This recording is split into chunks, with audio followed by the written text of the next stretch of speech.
ఒక constable complaint ఇచ్చింది కాబట్టి నడి రోడ్డు మీద తీస్తా పోయి శిక్షించారు. అదే పేదవాళ్ళు కంప్లైంట్ ఇస్తే నడి రోడ్డు మీద పోయి శిక్షిస్తారా? అదే 3 సంవత్సరాల అమ్మాయిని ఒక రేపు చేసి చంపిండు కదా, అది మందు తాగి చేసిండు కదా.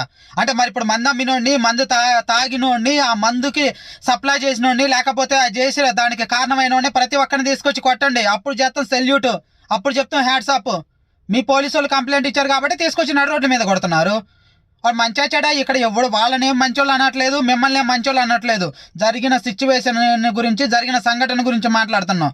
ఇదే పేదవాడు కూడా వాడికి అన్యాయం జరిగినప్పుడు నడి రోడ్డు మీదకి వచ్చి చెప్తే అప్పుడు ఇలాగనే చెయ్యండి, నడి రోడ్డు మీద శిక్షించండి. ఇట్లే ఏది మోసాలు చేసిన వాళ్ళని, ఏది మోసాలు చేసి ప్రాణాలు తీసిన వాళ్ళని, రాజకీయ నాయకుల్ని, ఎవరినైనా సరే అప్పుడు హ్యాట్స్ ఆఫ్ చెప్తాం.